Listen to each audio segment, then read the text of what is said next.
Nobel mükafatı heç yaxından görmüsünüz.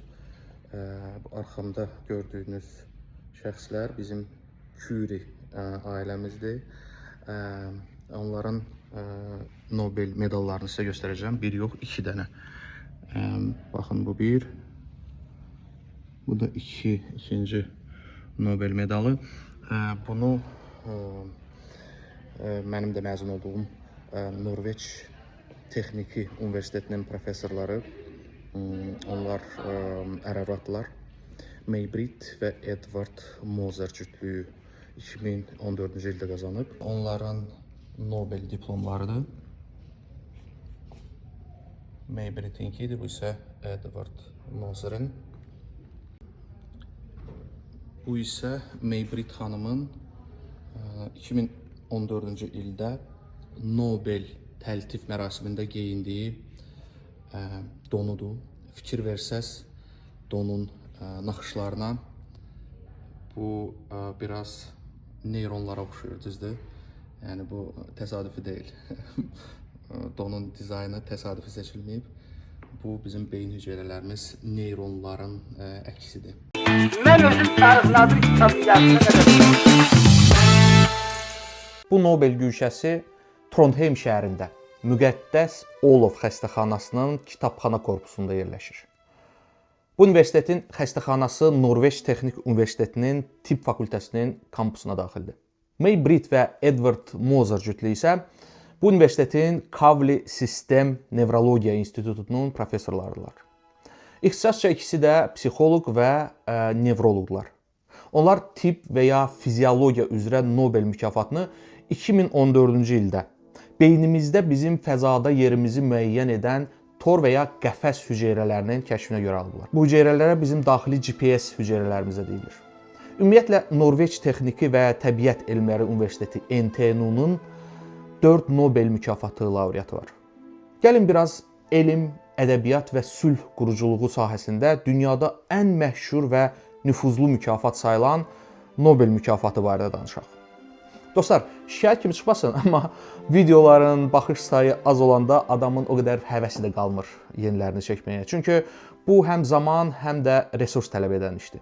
Ona görə də zəhmət deyilsə bəyənin, paylaşın, şərh yazın ki, həm bir yerdə inkişaf edək, həm də yeni videolar üçün motivasiya olsun. Mövzuya qayıdaq.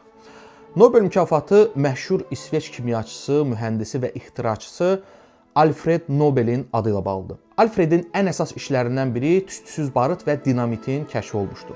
Dinamit 19-cu əsrdə elə bəzən indi də tunellərin, yolların, körpülərin çəkilməsi üçün dağ partlatma işlərində geniş istifadə olunur. Amma bu silah insanları müharibələrdə öldürmək üçün də işə yarayır. 1888-ci ildə Alfred təsadüfən Le Petit Journal dərgisində öz nekroloqunu oxuyur. Nekroloqun manşeti belə idi: Le Mochon de la Mort. Ölüm alverçisi öldü. Əslində məqaləni yazan jurnalist səhv etmişdi. Ölən Alfred yox, onun qardaşı Ludwig idi. Amma bu hadisə Alfredi dərindən sarsıtdı. Zamanın məşhur pasifist yazarı və deyilənlərə görə Alfredlə romantik münasibətlərdə olan Bertha von Suttnerlə də yazışmasında Alfred Nobel ölümündən sonra insanların yaddaşında ölüm alverçisi kimi qalmağının necə dəhşətli olduğundan şikayətlənirdi. Bu hadisə onu elə sarsıtdı ki, həmin il o öz vəsiyyətnaməsini tamamilə dəyişdirərək ora ölümündən sonra bütün sərvətlərinin və qurduğu şirkətlərdən gələn gəlirin kimya, fizika, tibb və ya fiziologiya, ədəbiyyat və nəhayət bunun üçün çox vacib idi, dünyada sülh quruculuğunda əməyi keçən insanlara mükafat olaraq verilməsini yazdırdı. Yeri gəlmişkən, həqiqətən də ölən Ludwig Nobel Alfredin digər qardaşı Robert Nobel ilə bərabər 1876-cı ildə Bra Nobel şirkətini qurmuşdular. Logosundan da yəqin ki, başa düşdünüz ki, bu şirkət Bakıda təsis olunmuşdu. Bəli, məşhur Nobel qardaşlarının neft şirkəti. Bra Nobel, Bratya Nobel, Nobel qardaşları sözünün qısaltmasıdır. Amma İsveç dilində Bra sözü həm də yaxşı deməkdir. Yəni bir növ yaxşı Nobellərin şirkəti.